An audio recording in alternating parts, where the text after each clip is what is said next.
இப்போதான் நம்ம சேனலுக்கு நீங்கள் முதல் முறையாக வரீங்கன்னா தயவுசெய்து கீழே இருக்கிற ரெட் கலர் சப்ஸ்கிரைப் பட்டன் அழுத்தி சப்ஸ்கிரைப் பண்ணிக்கோங்க. கூடவே அந்த பெல் பட்டன் அழுத்தி ஆள்னு கொடுத்துக்கோங்க. அப்போ தான் நம்ம போடுற வீடியோ உங்களுக்கு தினமும் கிடைக்கும். சரி வாங்க இப்போ நம்ம வீடியோக்குள்ளே போகலாம். 15 வயது சிறுவன் ஒருவன் 21 வயது பெண்ணை தோப்புக்குள் கடத்தி சென்று கை கால்களை கட்டி கழுத்தை நெரித்து பலாத்காரம் செய்ய முயன்ற சம்பவம் கேரளாவில் தூக்கி வாரி போட்டுள்ளது.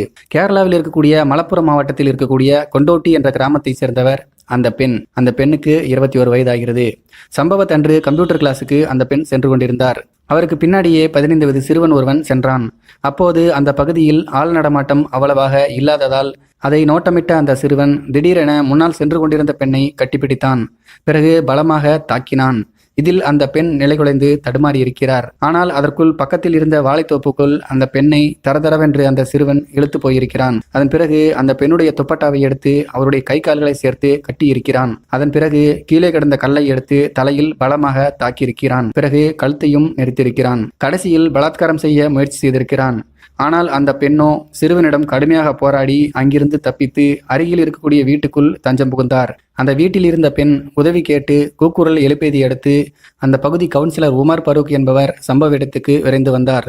சிறுவனுடைய அங்க அடையாளங்கள் குறித்து அந்த பெண் சொன்ன தகவலின் அடிப்படையில் போலீசார் தப்பி ஓடிய சிறுவனை கைது செய்திருக்கிறார்கள். கொண்டோட்டியை சேர்ந்தவனாம் அந்த சிறுவன். 10ஆம் கிளாஸ் படித்து வருகிறானாம். மாநில அளவிலான ஜூடோ சாம்பியன்ஸ் போட்டிகளிலும் பங்கேற்றவன் என்பது தெரிய வந்துள்ளது. இறுதியில் சம்பந்தப்பட்ட சிறுவனை பிடித்து தற்போது வழக்கு பதிவும் செய்திருக்கிறார்கள். ஆனால் 15 வயது என்பதால் கைது செய்ய முடியாது என்பதால் சிறார் நீதிமன்றத்தில் ஆஜர்படுத்தி தற்போது காப்பகத்தில் சேர்த்திருக்கிறார்கள்.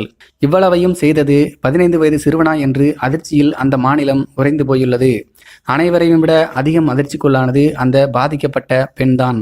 அதனால் அவரிடம் உடனடியாக விசாரணை நடத்த முடியவில்லை. சிகிச்சையும் தற்போது நடந்து வருகிறது. இயல்பு நிலைமைக்கு திரும்பிய பிறகே விசாரணை நடத்தக்கூடும் என்று மாவட்ட எஸ்பி தெரிவித்துள்ளார். இந்த சம்பவத்தை பற்றி உங்களுடைய கருத்துக்கள் என்ன அப்படிங்கிறத கீழே இருக்கிற கமெண்ட் பாக்ஸில் தெரியப்படுத்துங்க. மேலும் இது போன்ற சுவாரஸ்யமான வீடியோக்களை பார்க்க நம்முடைய சேனலை சப்ஸ்கிரைப் பண்ணிக்கோங்க. நன்றி, வணக்கம்.